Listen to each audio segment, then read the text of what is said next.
Has anybody seen my Symphony? I just put it down a second ago. It's got to be here somewhere.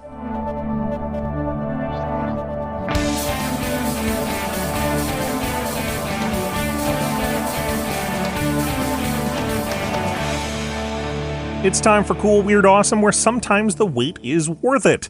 I'm Brady. It's Wednesday, October 4th. Today in 1936, the premiere of Antonín Dvořák's Symphony No. 1, also known as the Bells of Zlonice. I hope I pronounced that right.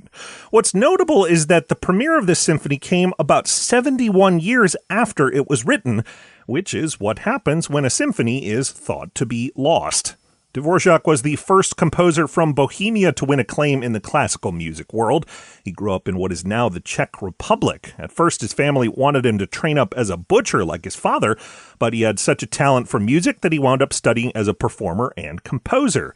And for 3 years, he developed his musical ability in the Bohemian town of Zlonice. It's said that he had trouble falling asleep at night there because of the loud bells of the local church. When Dvořák was 24, he decided to enter a composing competition in Germany by writing an entire symphony, a pretty ambitious project. It included a recurring musical motif that sounded like bells, a reference to his time in Zlonice.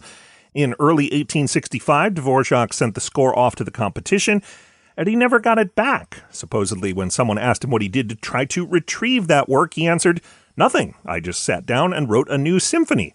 And he did. In all, he wrote 9 of them, including the famous Symphony from the New World, which was inspired by black spirituals and Native American music. As for that first symphony, Dvořák, for the rest of his life, considered it lost. But it wasn't lost. It was actually just kind of hiding. It showed up on the shelves of an antique bookstore in 1882, where it was purchased by a Dr. Rudolf Dvořák, no relation to the composer. He apparently just kept it at home until the end of his life, and then his son pointed out to the world that, hey, I think my dad had the only known score of a Dvořák symphony. Would anybody be interested?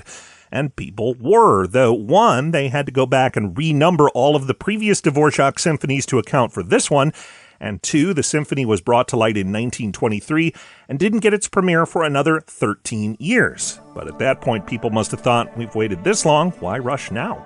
You can learn more about Dvořák's first and almost lost symphony at coolweirdawesome.com. We'll go from symphonies to spookiness right after this short break. Welcome back. Starting tomorrow at the Conner Prairie Outdoor History Museum in Indiana, it's the Headless Horseman Festival. They're going to have a lot of Halloween and fall-style games, but there's also a haunted hayride where the horsemen may make a diabolical appearance.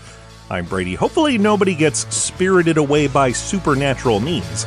Thanks for listening, and come back again tomorrow for more Cool, Weird, Awesome.